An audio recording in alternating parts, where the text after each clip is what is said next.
Всем привет, на канале Александр Эмбрес. Сегодня к нам в гости попала шлифмашинка AEG EX125ES. В комплекте с инструментом идет съемный пылесборник,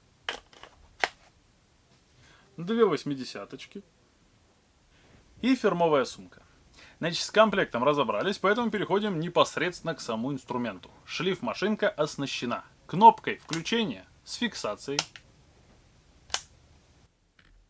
регулятором оборотов, плавным пуском и тормозом платформы. Значит, тормоз платформы нужен для того, чтобы наша платформа не разгонялась как к руку болгарки. То бишь, вот смотрите, я сейчас включу, и она будет медленно себе, спокойненько крутиться.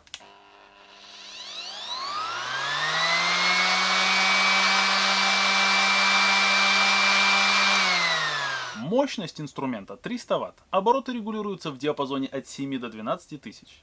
Диаметр платформы 125 мм. Шаг эксцентрика 2,4 мм. Длина провода от пыльника до вилки 3,95. Проводочек, ну, неплохой. Значит, корпус в шлифмашинке прорезинен. Хват вполне себе удобный. И, что немаловажно, есть возможность подключить технический пылесос.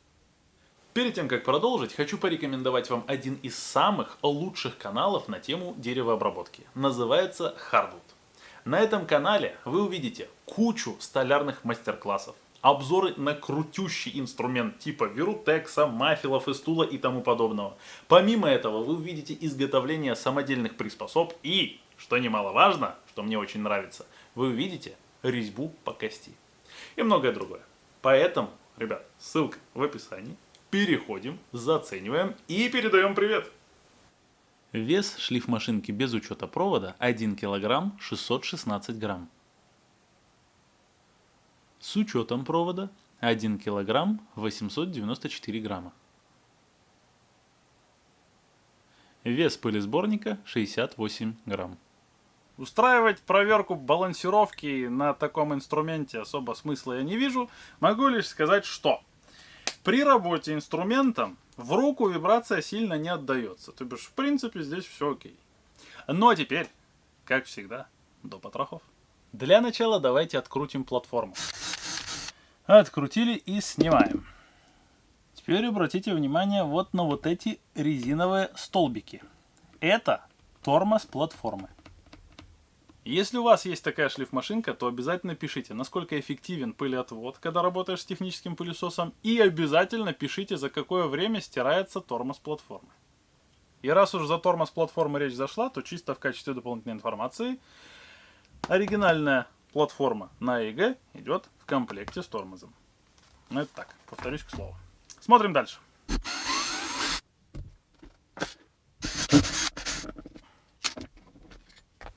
Снимаем корпуса, снимаем платформочку, и будет удобно смотреть все. Держатель платформы вместе с подшипником, как всегда, на шурупике откручиваем. Открутили, и давайте снимем крыльчатку вместе с держателем. Ложим в удобное положение, берем две отверточки и аккуратненько вот так вот подковыриваем. В держателе платформы у нас установлен 6002 фирмы SL. Стоит на крыльчатке держатель плотно, что немаловажно. Снял с крыльчатки держатель платформы и, честно говоря, ожидал здесь увидеть что-то типа вот какой-то пластины, которая будет защищать дополнительно подшипник от пыли. Ну, допустим, она так вот стояла бы и плотно прикрывала бы подшипник. Но этой пластины как-то здесь нет. А видеть бы хотелось бы, честно говоря. В роли включателя в шлифмашинке выступает вот такой микрик. Обратите внимание, как жестко щелкает, да? Это происходит за счет вот этой вот металлической пружинки. Вот как она выглядит вблизи. И вот этих двух выемок в тяге. Теперь давайте поснимаем щетки. Для этого надо открутить вот эти держатели. Открутили, высыпаем держатели и аккуратненько достаем щетки. Достаются очень просто. Вот как наши щеточки выглядят вблизи. Размер их 6,2 на 6,2. Значит, они у нас идут вместе со щеткодержателями. Провод от щетки на точечной сварке приварен к верхней крышке щеткодержателя. Стоят на быстросъемах, без предохранителей. Ну и давайте заценим, насколько плотный графит. Но я бы сказал, что графит прям твердый. По идее, этих щеток должно хватить на сильно долго. Теперь давайте открутим сетевой провод. Достанем наш блок управления. И открутим вот эту черную часть корпуса, которая держит наш двигатель в рыженькой части корпуса. После того, как все подкручивали, можно аккуратно подковыривать. Вот так вот.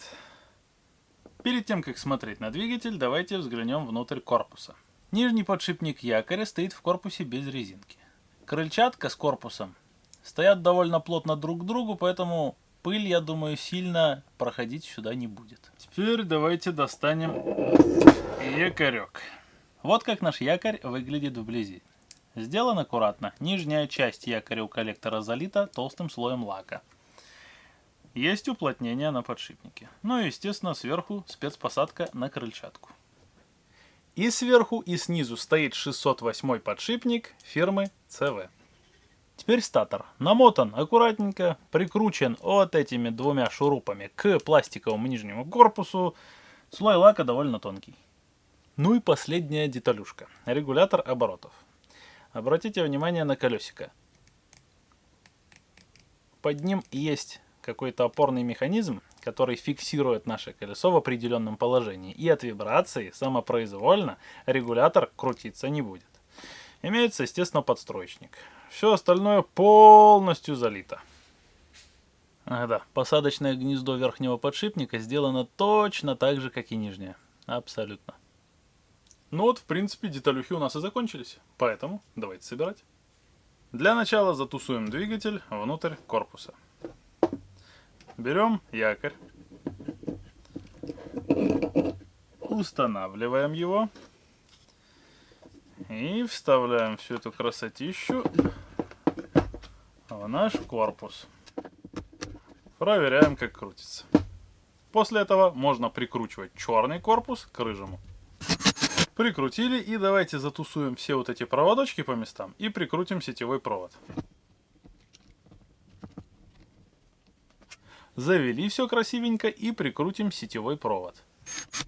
После этого давайте поставим наши щеточки. Прицеливаемся, нажимаем и ставим. То же самое со второй. Вот так вот. Установили щеточки и прикручиваем. После этого остается лишь надеть мамки на щеткодержатели. Теперь установим пластинку. А следом за ней можно ставить тягу. Для того, чтобы все это дело установить, надо на пружинку поднажать. Вот примерно так. Ну и естественно, накрываем все это дело верхним корпусом и прикручиваем. Электрическая часть собрана. Теперь собираем механику. Для начала напрессуем подшипничек на крыльчатку. Напрессовали сие чудо, и можно устанавливать на двигатель. Хорошенько прицеливаемся и надавливаем. Вот так вот. После этого давайте прикрутим. Ну вот и финишная прямая. Но для начала обратите внимание на обратную сторону тормозилки. В ней есть вот такие вот грибочки, назовем их. Этими грибочками мы должны попасть в пазики на корпусе, чтобы все стало по красоте. Ну, во время сборки, естественно. Вот примерно как это будет выглядеть. Берем нашу шлифярку, берем тормозилку, ставим в удобное для сборки положение, берем корпус и, прицеливаясь, устанавливаем все это дело. Вот так вот. Поставили первую часть корпуса, переворачиваем все это дело. Ну и, как уже все, думаю, догадались, ставим вторую часть корпуса. точно таким же макаром. Вот так вот. Ну и естественно, закручиваем. Ну и последний штрих. Платформа. Прицеливаемся и закручиваем. Ну вот мы наши чудо-техники и дособирали, поэтому давайте проверять.